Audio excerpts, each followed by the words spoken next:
Hello everyone, this is Soumya and welcome to दोसर classes. तो यहाँ आज हम लोग पढ़ने वाले हैं लाइट एनर्जी चैप्टर, जो है क्लास 8th का बहुत ही इम्पॉर्टेंट चैप्टर है। इस चैप्टर में हम लोग क्या देखेंगे, पूरे चैप्टर में क्या क्या है, सबसे पहले तो यही देख लेते हैं। इसमें है आप लोगों के में रिफ्लेक्शन, पहला तो एक जो टर्म है रिफ्लेक्शन है और एक है रिफ्रैक्शन। ठीक है, तो रिफ्लेक्शन क्या होता है, जब कोई लाइट रे किसी पथ पे जा रही हो और किसी जगह से टकराकर वापस चली जाए, रिफ्लेक्शन हो जाए, उसे हम कहेंगे रिफ्लेक्शन। और जब कोई लाइट किसी मीडियम से जा रही हो, मान लो ये एयर का मीडियम है, यहाँ से जा रही है और अचानक से उसको वाटर मिल गया, वाटर मीडियम में आ गई, तो वो अपने पथ से थोड़ा सा वो स्लाइटली चेंज हो जाएगी। ठीक है, यानी कि डायरेक्शन अपना हल्का सा वो चेंज कर लेगी, तो इसे हम कहते हैं रिफ्रैक्शन। ओके, तो इन दोनों के बारे में हम लोग पढ़ेंगे। अब रिफ्लेक्शन किन में होता है, मिरर्स में होता है। तो मिरर्स में प्लेन मिरर और स्फेरिकल मिरर, 2 टाइप के मिरर होते हैं। प्लेन मिरर के बारे में हम लोग क्लास 7th में पढ़ चुके हैं। अब हम बात करेंगे स्फेरिकल मिरर क्या होता है, उसमें रिफ्लेक्शन कैसे होता है। ओके, इसके अलावा हम लोग पढ़ने वाले हैं रिफ्रैक्शन के बारे में।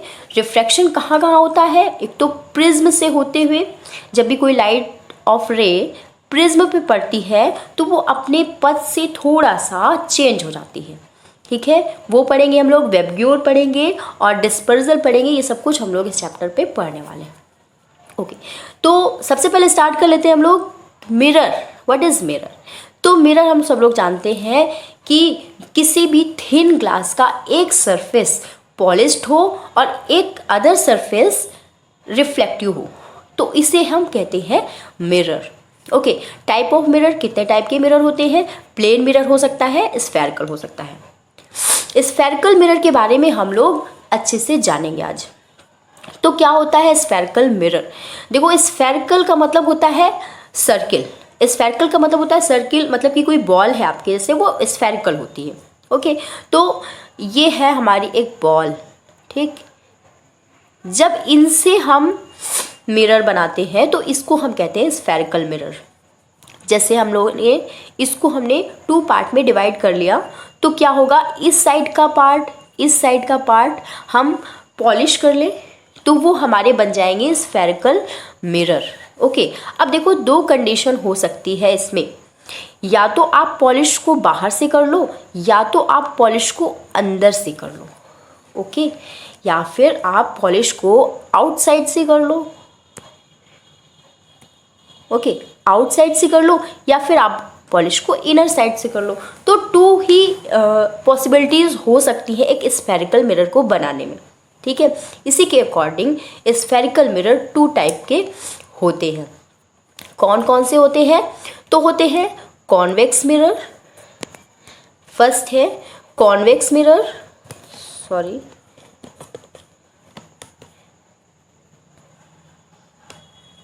कॉन्वेक्स मिरर, और दूसरा होता है कॉनकेव मिरर। ओके, तो कॉन्वेक्स मिरर क्या होता है? देखो, अभी हम लोगों ने एक स्फेरिकल को कट करने की बात की थी।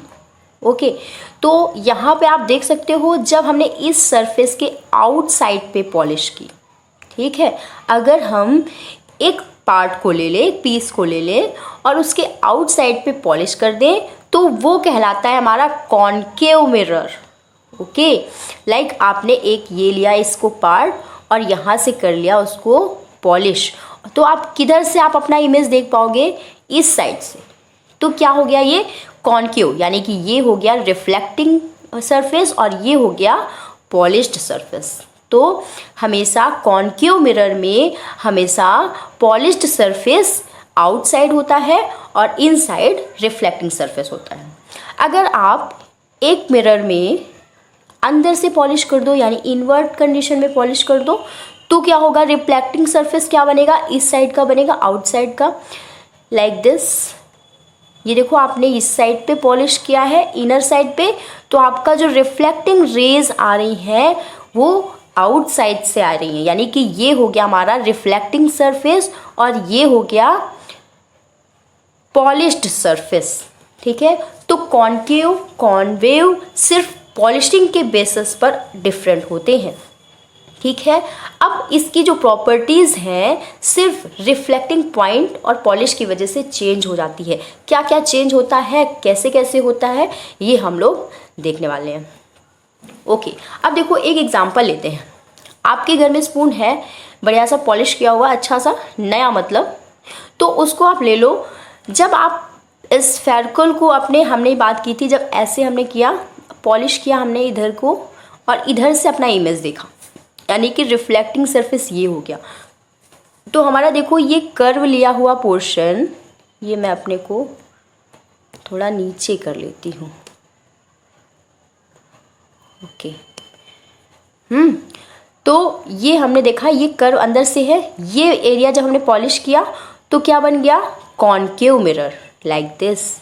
एंड जब हमने इस एरिया में पॉलिशिंग कर दी और इस एरिया से अपना फेस देखा तो क्या हो गया, ये हो गया कॉन्वेक्स मिरर लाइक दिस। देखो ये कॉन्वेक्स मिरर का एग्जाम्पल हो गया, ये कॉनकेव मिरर का एग्जाम्पल हो गया। अब आप इमेज उठाकर देखो, जब आप स्पून आगे लगाओगे तो हमेशा हमेशा ऑलवेज आप पाओगे, जब कॉन्वेक्स मिरर पे देखोगे अपना इमेज तो बिल्कुल इरेक्ट और सीधा दिखेगा, लेकिन जब कॉनकेव मिरर पर देखोगे इस तरह तो आपको हमेशा इमेज अपना उल्टा दिखेगा। ओके, तो सिर्फ इसके पॉलिशिंग और कर्व के बेसिस पर डिफरेंस हो गया, है ना। तो अब देख लेते हैं इनकी कुछ प्रॉपर्टीज़ क्या क्या होती है, बेसिक टर्म्स क्या क्या होते हैं मिरर की स्टडी के लिए। ओके, तो सबसे पहले तो बात करते हैं हम कॉनकेव मिरर की। तो कॉनकेव मिरर में the reflecting surface always toward the centre, यानी कि हमेशा जब ये देखो जैसे कॉनकेव मिरर है, पॉलिश्ड सरफेस इसका बाहर है, तो इसका रिफ्लेक्टिंग सरफेस किधर हो गया, इस साइड पे हो गया, ठीक है। यानी कि रिफ्लेक्टिंग सरफेस के टूवर्ड सेंटर, मतलब कि सेंटर की टूवर्ड रिफ्लेक्टिंग सरफेस पाया जाता है। जबकि आप कॉन्वेक्स मिरर में देखोगे तो convex mirror reflecting surface always form centre of the surface, यानी कि आपका जो पॉलिशिंग सरफेस है इधर है, रिफ्लेक्टिंग सरफेस इधर है, तो देखो इसका सेंटर क्या हो गया, रिफ्लेक्टिंग सरफेस से दूर हो गया, है ना। तो यही बात कही जा रही है कि जब भी आप कॉन्वेक्स मिरर देखोगे तो उसका रिफ्लेक्टिंग सरफेस सेंटर पॉइंट के पास में होगा, ठीक है, सामने ही होगा। जब आप कॉन्वेक्स मिरर में देखोगे तो रिफ्लेक्टिंग सरफेस, क्योंकि आउटसाइड बनता है रिफ्लेक्टिंग सरफेस, तो रिफ्लेक्टिंग सरफेस हमेशा सेंटर से दूर होगा। दोनों में ये डिफरेंस होता है। ओके, अब देखो आगे सेंटर ऑफ द कर्वेचर। कुछ देखो बेटा, इसमें टर्म्स हैं जो आपको बिल्कुल ध्यान रखने हैं, इसके बिना आप इस चैप्टर में आगे नहीं बढ़ सकते हो। ओके, तो सेंटर ऑफ कर्वेचर क्या होता है, सेंटर ऑफ कर्वेचर।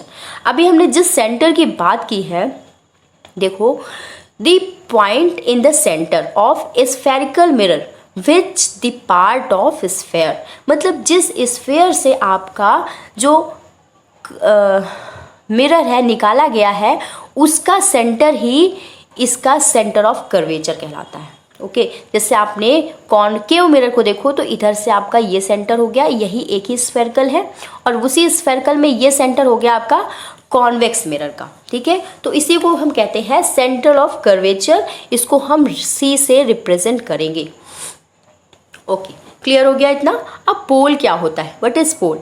तो पोल क्या होता है, जो आपका मिरर है, मिरर पूरा ये जैसे आपका कॉन्वेक्स और या कॉनकेव जो भी मिरर है, तो उसका जो मिड पॉइंट होगा, ओके, वो पोल कहलाता है। देखो यहाँ पर P से रिप्रेजेंट करेंगे इसको, और ये देखो यहाँ पर बिल्कुल मिड पे जो पॉइंट होता है उसको हम पोल कहेंगे। ओके, तो 2 पॉइंट क्लियर हो गए हमारे, सेंटर ऑफ कर्वेचर कहाँ होता है और पोल कहाँ होता है। ओके, आगे बढ़ते हैं। Principle of axis, what is principle of axis. देखो ये हमने बताया आपको पोल है और ये बताया सेंटर है। यहाँ पर भी ये सेंटर, ये पोल हो गया और ये सेंटर हो गया। जब आप पोल और सेंटर वाली लाइन को इमेजनरी ऐसे करके डॉट डॉट करके इसको आगे बढ़ा दोगे तो यही कहलाता है प्रिंसिपल एक्सिस। ओके, ऐसे ही इस पे भी आप यहाँ से यहाँ तक ऐसे बढ़ा दोगे तो ये लाइन कहलाएगी principal axis. Okay, what is radius of curvature? तो रेडियस ऑफ कर्वेचर कुछ नहीं है, जैसे आप सिंपली एक स्फेरिकल का रेडियस जानते हो या सर्किल का रेडियस जानते हो, वही रेडियस होगा, यानी कि सेंटर से लेके पोल तक का जो डिस्टेंस होगा वही रेडियस कहलाएगा। ओके, नेक्स्ट पॉइंट है प्रिंसिपल फोकस या फोकल पॉइंट। अब देखो ये समझने वाला है फोकल पॉइंट कैसे बनता है, कहाँ बनता है, और फोकल लेंथ क्या होता है। ओके, तो फोकल पॉइंट क्या है? It is point on principal axis, हमेशा प्रिंसिपल एक्सिस पे बनता है, in ray of light parallel to the axis meet और अपीयर, या मीट करेगा या appear of the meet reflection. ठीक है, यानी कि जो आपका रिफ्लेक्टिंग लाइट होगा वो दोनों रिफ्लेक्टिंग लाइट कहाँ पर मीट करता हुआ दिखाई देगा, और वही इसका फोकस पॉइंट कहलाता है। चलो इसको फिगर से समझते हैं। ओके, डायग्राम से देख के समझेंगे तो जल्दी क्लियर होगा। देखो यहाँ पर है एक कौन सा मिरर? कॉनकेव मिरर है ये, इसका पॉलिशिंग सरफेस आउटसाइड है, यानी कि ये कॉनकेव मिरर है। अब देखो इस पे रिफ्लेक्टिंग रेज आई, एक ये आई एक ये आई, ठीक है, दो रिफ्लेक्टिंग रेज आई, ठीक है, हम दो ही कंसिडर करते हैं, और दो आई तो आई, उसके बाद क्या हुआ, रिफ्लेक्ट करेगी, कहाँ रिफ्लेक्ट करेगी, यहाँ तक आई तो वापस जाएगी इस साइड पे सीधे। सॉरी, थोड़ा सा ये पेन दिक्कत कर रहा है। देखो एक रे ये आई, एक रे ये आई, दोनों एक दूसरे के पैरेलल आई। ओके, अब ये यहाँ से टकराने के बाद इधर रिफ्लेक्ट करेगी, और ये यहाँ से टकराने के बाद इधर रिफ्लेक्ट करेगी। तो ये दोनों रे का रिफ्लेक्टिंग जो रे है वो जिस पॉइंट पे कट करेगा एक दूसरे को, उसे ही हम कहते हैं फोकल पॉइंट। ओके, एक बार और, कि पैरेलल रे जो हम लोगों की आ रही है ये कहीं से रिफ्लेक्ट होके जाएगी। अब दोनों रे रिफ्लेक्ट होके कहाँ से जाएंगी? प्रिंसिपल एक्सिस से होकर गुजरेंगी। ठीक है, तो इसी पॉइंट को हम जिस एक्सिस पे कट करेंगी उसी को हम कहेंगे फोकल पॉइंट। ठीक है, अब देखो यहाँ पर फोकल पॉइंट बनेगा, फोकल पॉइंट से लेके पोल तक का जो डिस्टेंस होगा इसको हम कहेंगे फोकल लेंथ। ओके, क्लियर हो गया? तो अब हम लोग देखते हैं इसको ये वाले मिरर पे, कॉन्वेक्स मिरर पे। इस पे देखो यहाँ पर हमेशा पॉलिश्ड लेयर होता है, पॉलिश सरफेस इनसाइड होता है, आउटसाइड से रिफ्लेक्टिंग रे आई। ठीक है, एक दूसरे के पैरेलल रे को लेकर चलते हैं। ठीक है, अब देखो इसमें जब रे आती है, अभी देखो यहाँ पर जो आ रही थी रे कॉनकेव मिरर पे, तो वो एक्सिस के साइड पे ऐसे रिफ्लेक्ट हो रही थी, है ना। लेकिन यहाँ पर जब भी रे आएगी, क्योंकि ये थोड़ा सा फैला हुआ होता है ना, डाइवर्स कंडीशन में, तो इसकी रे हमेशा बाहर की तरफ जाएगी। ये देखो ऐसे आई, और आउटसाइड मतलब बाहर की तरफ ये रिफ्लेक्ट होके वापस आएगी। ठीक है, इंसिडेंट रे ये हो गई, रिफ्लेक्टिंग रे ये हो गई। ठीक है, अब देखो इसका पॉइंट कहाँ बनेगा, फोकल पॉइंट कहाँ बनेगा इसका? भाई देखो ये जब इधर जा रही है, ये इधर जा रही है, तो एक दूसरे से मीट नहीं करेगी, लेकिन इसका मीट करने का हम लोग इमेजिनरी लाइन बना लेते हैं ऐसे करके। देखो जिधर से ये लाइन जिधर जा रही है, ये इधर जा रही है, ये इधर जा रही है, तो ये इसी के जस्ट पीछे लेके चलते हैं, और इस तरह से डैश डैश करके इसको एक पॉइंट पर इन दोनों को हम मिला देते हैं। ठीक है, तो जिस पॉइंट पर दोनों मिल रही है ना, उसी को हम कहेंगे फोकल पॉइंट कॉन्वेक्स पर। ओके, तो ये हो गया फोकल पॉइंट, और फोकल पॉइंट से पोल तक का डिस्टेंस हो गया फोकल लेंथ। ओके, तो इसके अकॉर्डिंग हम कह सकते हैं कि जो कॉन्वेक्स मिरर होता है वो हमेशा रिफ्लेक्टिंग लाइट को फैला देता है, यानी कि क्या हो गया, ये डाइवर्जन कर रहा है ना, डाइवर्जन कर रहा है, मतलब कि रे को फैला रहा है। और यहाँ पर क्या हो रहा है, रे को वो समेट कर अंदर के साइड पे ले रहा है। देखो ये जितनी भी रे इसके पास जा रही है ना, ये अंदर के साइड पे उसको एक पॉइंट पे सेंटर पे लेके जा रहा है। ठीक है, तो यानी कि ये क्या कर रहा है, फैला नहीं रहा है, ये कन्वर्ज कर रहा है। ठीक है, तो इसको हम कन्वर्जन मिरर भी कहेंगे और इसको डाइवर्जन मिरर भी कहेंगे।